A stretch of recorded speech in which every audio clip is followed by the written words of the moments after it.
Oh, Sonic. It seems nobody can quite reach an agreement when it comes to this guy, which is one of the reasons he's such an interesting topic to talk about, at least for me. Generally speaking, his games are divided into three big categories: classic Sonic games with 2D gameplay, the Dreamcast generation of 3D Sonic games, and modern Sonic games. Quite often, fans of the franchise pick one or two of these groups to love and either dislike or outright hate the rest unconditionally.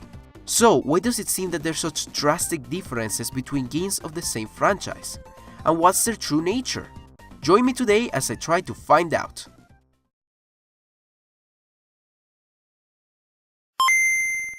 The year was 1991. The Sega Genesis had a rocky first couple of years, with its launch being overshadowed in Japan by the release of Super Mario 3 and finding a lot of difficulties with the distribution and the advertising in the US. It was then that the development team, known as Sega AM8, was tasked with the mission of creating a brand new game that would both showcase the Genesis' superior processing power and graphics compared to the Famicom's and compete with Nintendo's poster child, Mario. This project would of course eventually give birth to the very first Sonic the Hedgehog, a platformer with high-paced gameplay where the main feature is that the main character could run really fast. But wait, wasn't there another game that kinda did the same thing already? Yes, there was, you big dummy, and it's called Super Mario Bros. You see, while jumping has become synonymous with the name of Mario, I think people often forget the other function present in nearly every single one of his games: running. Speed, and specifically the ability to run fast, is just as crucial for the experience of a Mario game as jumping. Furthermore, Mario did running very well. By attaching the function to a separate button and turning it into a choice, it increased interactivity and thus the fun of the game in general. The pace at which Mario runs is just fast enough that it marks a significant difference compared to his walking speed, but it is also just slow enough to allow the player to see what's coming and react. Apart from this, it also opened up an array of possibilities to the level designers, who can create a variety of situations that can either encourage or discourage, reward or punish the player for running. So, if they wanted to prove that, thanks to the power of the Sega Genesis, Sonic could be superior to Mario, just making him run fast would not have been quite enough. So, the development team decided to break a very common game designing convention. You see, when designing the rules and the algorithms of a game, you're creating an isolated system, dependent only on its own logic, and then, through visual and audio mediums, you convey that system to the player. This basic principle allows, well, diversity and freedom in game design. If we take the very concept of speed as an example, we can see that it takes completely different meanings in different games. The speed at which a piece falls in Tetris, or the speed at which your character moves in a first-person shooter, or the speed at which your units are crafted in Civilization. These are all unique concepts that cannot really be measured in the same light. I mean, if I asked you which is faster, a Battlefield Soldier or the T-piece, would you really be able to accurately answer? But it's exactly because it's not conditioned by anything else other than the game itself that game designers can mutate and adapt the concept of speed to their specific needs, and make sure that it fits their gameplay. But the approach of Sonic's developers was a bit different, because if you remember, they didn't set out to create a good standalone game, but a game that had to be specifically better than Mario, with a character that had to be faster than Mario. So what they did instead is take the already complete and well-designed structure of a platformer established by Mario himself and cranked up the speed by a ton. So, does that mean that I think Sonic's designers were dumb or stupid? Not at all. Actually, in a way, I respect them. Because if you play their game, it becomes instantly clear that they did realize the consequences of their choice. But they were stubborn. They were going to create a character that was faster than Mario, damn it, and nothing was going to stop them. So, instead of slowing Sonic down, they adapted all the other elements of the platformer model set by Mario to fit Sonic. Looking at Green Hill Zone, the layout of the level compared to those of Mario is completely different. It is a lot bigger in every direction, with alternate routes and paths, and a lot of open spaces that allow the player to pick up momentum. The usage of rings is very smart for two reasons. First of all, once he or she gets hit, it forces the player to stop, and then encourages them to slowly pick up the rings that exploded out of Sonic's body, which is the perfect kind of punishment for a game that's based all around speed. Second of all, it is obviously a lot more forgiving than Mario's Two Strike and You're Out system, which is much appreciated since you're going to be making a fair share of mistakes, given your speed. The fact that power-ups are inside of boxes that you need to actively stop and break is also quite clever. The player is not going to accidentally run into a power-up without knowing what it does, and the choice to get it or not is ultimately in their hands. Sonic doesn't necessarily have to hit an enemy from above to kill it. As long as he is in his jumping animation, he can kill an enemy from any angle. This allows the player to hit enemies even if they react at the last possible second, and it reduces the annoyance factor in platforming sections, which are not Sonic's forte due to the momentum mechanic. Finally, some elements reveal a deeper understanding by part of the developers of what makes Sonic fun in comparison to Mario. An obstacle that in Mario would be an enemy that would force the player to take a hit, in Sonic it is merely a rock or a spring that forces you to backtrack. A pit that in Mario would lead to certain death, in Sonic leads simply to a slower path to completing the stage. You see, the game knows that it doesn't have to punish the player any further, because hidden in plain sight behind the generic objective of reaching the end of the level, there is another crucial goal to the experience that, in good game design fashion, is born from the desires of the player themselves: going fast. I bet that most of the people watching this video right now have played through all acts of Green Hill Zone many times. I know I have, and it never becomes dull or repetitive. Because even in the easiest stage of the game, there's the added purpose of going as fast as possible, which is indeed hard to control, but that's exactly what makes it fun. It's a test of my reflexes, my skill, and my knowledge of the game. Many aesthetic elements, such as the loop-de-loops or the fact that Sonic can break through walls, enhance the gameplay, and they serve as little rewards to the player for being able to accumulate speed. Sonic had effectively turned its biggest flaw into one of his biggest strengths, all through the power of smart level and game design. And then everything that was once right became bullcrap. I am extremely irritated by the mere existence of Marble Zone and Labyrinth Zone. While Green Hills revealed a level of intelligence and resilience by part of its developers, these two nightmare fuels were the complete opposite. Marble Zone is filled with insta-death traps, lava, pointless puzzles, and platforming? Really? In the game with a momentum mechanic so heavy that it implodes you into the ground every time you stop, you're going to have platforming? What is wrong with you? And don't even get me started with Labyrinth Zone. All three of its stages are a big old middle finger to everything that in theory makes Sonic fun. Going fast? Ha! Not in this game you don't. Oh, by the way, you have very strict time limits, so avoid getting hit by anything, okay? Should be easy with your flimsy ass controls. And what's the worst that can happen if you get hit anyway? It's not like you gotta stop to pick up rings, thus wasting even more time, right? Ha ha ha ha ha. Now, I know these complaints may sound a bit exaggerated, but if I am mad, it's because these two stages managed to effectively contradict all the good that Green Hills was able to accomplish. Everything from their enemy placement to their level design seems to be specifically made to prevent and or punish the players for even being in a slight hurry. And by doing so, they expose and accentuate all of Sonic's weaknesses. The player quickly realizes how uncontrollable his jumping pattern is, and how flimsy and unreliable his controls are. Sonic, in a very literal way, does not feel designed to go through these kinds of stages. Nevertheless, Spring Yard Zone and Starlight Zone manage to pick up the slack, and the final two stages feel justified in being more difficult, since, well, they are at the end of the game, and they did do a good job learning from their mistakes. Sonic 2, with the introduction of the spin dash and increasing Sonic's minimum speed, is generally agreed upon as being better than the first one, and both Sonic CD and Sonic 3 and Knuckles are often considered to be the best games of the franchise. So, by daring to be different and adapting to their choices, the designers of Sonic had effectively created a new and original formula for platforming, which then they perfected in future entries. So, at this point, what could possibly go wrong?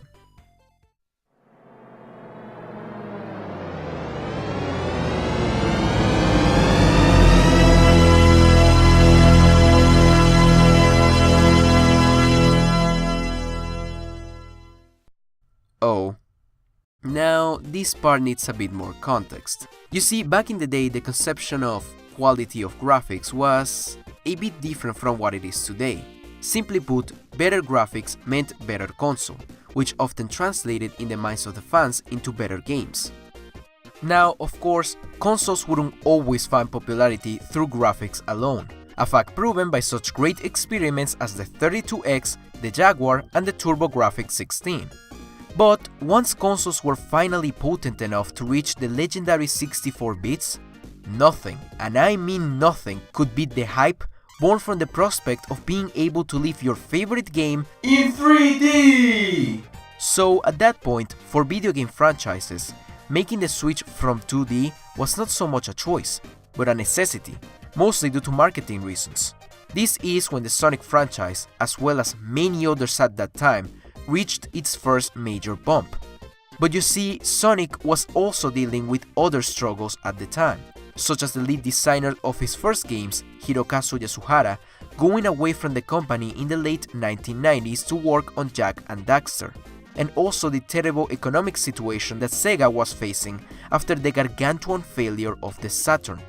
So at this point, a team led by Yuji Naka and Takashi Iizuka was tasked with the mission of creating the first main series 3D Sonic game for Sega's brand new console, the Dreamcast, which at the time was facing hard competition from the new kids on the block, mainly the PlayStation and the upcoming Xbox and PlayStation 2. The hardships to overcome were many. First of all, Sonic Team had no real experience designing a game completely from scratch. If you remember, when it came to creating the first game of the franchise, to contrast Mario, they first needed to copy Mario, which undeniably facilitated the design process. And then the person who made all the hard choices based on the engine designed by Naka was none other than Mr. Hirokazu Yasuhara, the guy that left probably at the worst possible moment. Second of all, it is important to note that Sonic, by definition, is a niche, an alternative. As such, the creators of the game not only had to design a 3D platformer, a genre that was completely unfamiliar to them, but they also had to create a 3D platformer with a protagonist that had to be faster than that of other 3D platformers, and to keep the trademark physics and illusion of speed, which had to make the designing process that much harder and unconventional. Finally, it is also important to remember that 3D graphics and gameplay were not only new to the developers themselves, but to the players as well. So, in a time where most games were slowing down and adapting their pace to ease audiences into this new era of gaming, Sonic Team had to do the complete opposite and create a game where the whole idea is that the main character goes insanely fast. Thus, they risked creating an experience that was inaccessible for casual audiences. Given all of these conditions, it should have honestly been no real surprise that the game produced by Sega was not exactly stellar.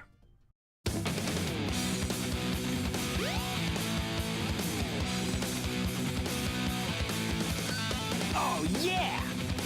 This is happening! It would be oh so easy for me to immediately dismantle this game. All I would have to do is just point.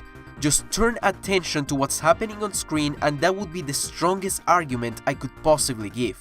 But you know what? I am willing to ignore abysmal production value as long as behind the layers of ridiculous graphic and sound design hides gameplay crafted with effort and heart. So, is that the case? I'm not going to beat around the bush here. Sonic controls horrendously in this game. His movements are ridiculously flimsy and imprecise. And you know what? I actually made a discovery when playing this game on my emulator. You see, I got up on the analog stick linked to my W key, yet in certain parts, when I press W, Sonic goes diagonally to the left. What the fuck? Combine this with a camera that seems to be constantly working against the player, pointing in random directions or changing angles at random, and with the fact that Sonic's momentum seems to be non-existent, as holding any direction for more than half a second makes him fly from one side of the screen to the other, and I think it's pretty obvious that playing this game is akin to constantly being on the verge of a heart attack. But, once again, like the first time around, the developers did realize the consequences of Sonic's movements.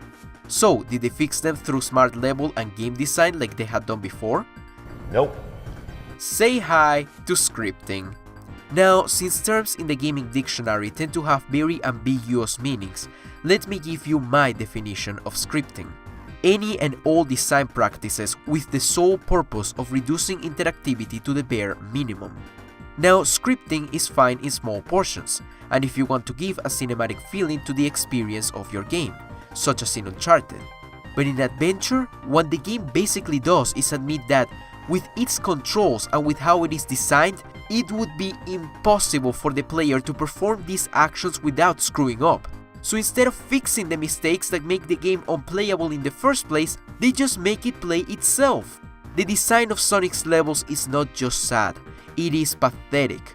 All of them are just glorified hallways of speed pads and cool cinematic sections. Now, I would like to clarify that when I say hallway, I'm not complaining about the literal shape of the level. It's more of a combination of that with obstacles and enemies that don't manage to hinder your progress at all. It really all comes down to a very basic principle of game design. A game is supposed to offer its players meaningful choices. Yet, in Sonic Adventure, I found myself playing levels where there's just a single possible path to follow, with huge stretches in which there were no enemies or obstacles whatsoever. And when they finally do show up, you can easily run past them. Or, alternatively, you can destroy them with your spammable homing attack that's performed by pressing the same button twice. There's nothing in this game to challenge me, to demand my attention, my reflexes, and my skill. The design of the stages feels way too strict on where I'm able to go, but way too lax on how I'm allowed to overcome obstacles. All of my deaths were caused either by the game glitching and breaking, which yes, does happen a lot, or by the terrible controls and camera making me walk into my doom. And it seems the developers did realize that the gameplay was excruciatingly bland and boring, so again, instead of fixing it, they tried to patch it up in two ways. On the one hand, they filled every single stage with a plethora of useless gimmicks. In fact, to give you an example, just in the second stage of the game, the developers decided to use the following elements: bumpers, vertical rushes of air, horizontal rushes of air, number pads, and even freaking rockets. And wanna know what? They all do the exact same. Just transport you from one ledge to the other either automatically or by the press of a single button. They don't even serve as rewards to the player for being able to play skillfully or to accumulate speed like they did in the first game. They are just pointless, obligatory filler. On the other hand, they came up with 5 different styles of gameplay for the other characters that are just as generic and unchallenging as that of Sonic's, and that are still pretty much controlled by the game itself. You got Knuckles, who has to go to specific places the game tells him to, Gamma shoots rockets that are automatically aimed by the game, and Big. Oh my god, Big. And trust me, there's a lot of ground that I don't have the time to cover in this video, but I could go on and on about this game's horrible pacing with random boss battles and upgrades, or how weird and pointless it is that each character has to unlock their stages one by one. Speaking of which, I haven't even addressed the storytelling, and trust me, there's a good reason behind that. So, what's the takeaway here? What's the point? What is the difference between Sonic 1991 and Sonic Adventure? In many ways, these games are similar, at least in the context surrounding them.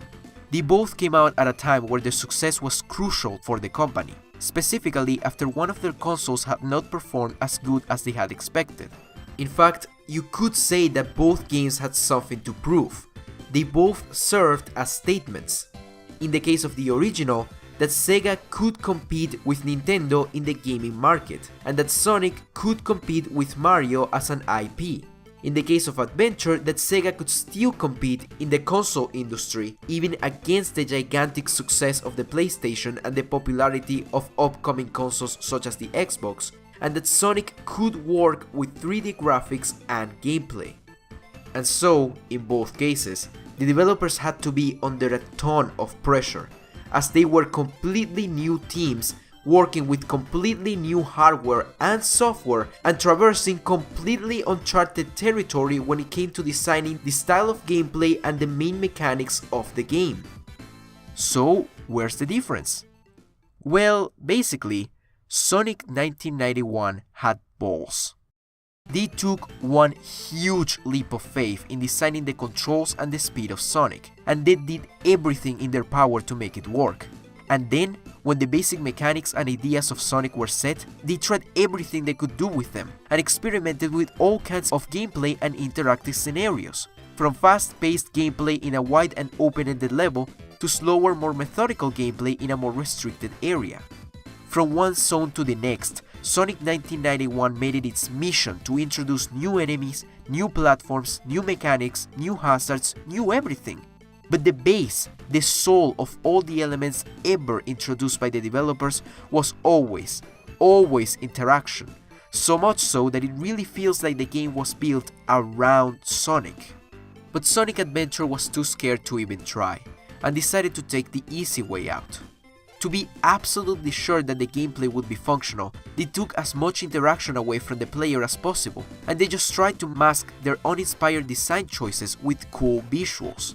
In a very ironic twist, this game tries really hard to mask its mediocrity. There are so many useless gimmicks here. Some examples are a section where you're skating down a mountain and you just have to press left and right, and it really seems nothing can hurt you. Two sections where you're piloting a plane, which is much of the same except you have to repeatedly press one button to shoot.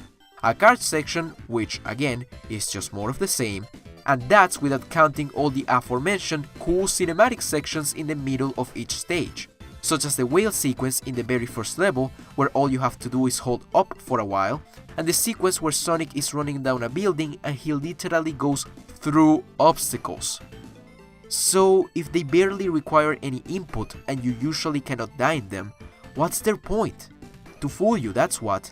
To make you think that this game has much more content than it actually does. But here's what I would like the message of this video to be. If you think about it, Adventure technically solved many of the first game's issues. For example, I was never really faced with a situation as stressful or frustrating as Labyrinth Zone when playing it. Yet, it makes me feel a lot angrier. Why? Because it insults my intelligence as a player. Not only is it enough that it offers boring, mediocre gameplay and level design that tries to take as much control away from me as possible, but it also attempts to distract me, to act as if putting some cute cinematics on the screen and to include some very slight and just as generic variations of the gameplay is enough to entertain me and to make me ignore its glaring issues. And that irritates me. Not to mention, whenever I die due to the game breaking, or because of Sonic's terrible controls, or because the camera, or whenever I get lost in the useless overworld because of there not being a map or any sense of direction whatsoever, I feel way angrier than I've ever felt drowning in Labyrinth Zone. Because at least in one of these scenarios, I felt like I had some sort of control and that I was not wasting my time playing an incomplete product. You could argue that Sonic 1991 is flawed, and maybe you would be right, but as the first game of its franchise, it did its job, if only because it was brave enough to try to innovate and create something of value at the risk of failing. And it was thanks to that imperfect first game that we were able to experience all of its superior sequels, which worked on solving its issues while still keeping the same core concepts. So many other franchises have had similar beginnings, such as Assassin's Creed or, well, most Valve games. Now, regarding Sonic Adventure, do I think it's a bad game? Absolutely. But do I think that it proves that Sonic doesn't work and will never work in 3D as many people believe? Absolutely not. In this video, my intention was not to insult Sonic Adventure. Rather, it was to show that it is indeed mediocre, but for simple and basic game design flaws that can easily be fixed. I think it's kind of tragic that after Sonic Adventure and its superior sequel, Sega began treating the IP with no respect whatsoever, either pushing the release of games that were clearly not ready yet, or creating games solely based on marketing and advertising. And yet, even these products show great improvement over Sonic Adventure. Shadow the Hedgehog, for instance, had not nearly as many gimmicks and pointless cinematic sections, and decided to put a bit more focus on combat sections. The fact that this game lets you choose between 3 objectives in each level is proof that it is at least somehow willing to do what Adventure was too scared to even try, to offer the player choices and meaningful interactive scenarios. And look, If anyone out there still thinks that Sonic just inherently cannot work with 3D graphics, then I'm just going to assume you've never played Generations or Colors. Are these games amazing masterpieces? Of course not. But the question is, do they work? Yes. Yes, they do. Anyway, that was a long 25 minutes of rambling. I really hope you enjoyed this video, and I would actually appreciate some feedback on this one, since I'm planning on making this a series. So if you enjoyed, please leave a comment, and if you didn't, please leave a comment. For now, thank you so much for watching, and remember to keep your knowledge up!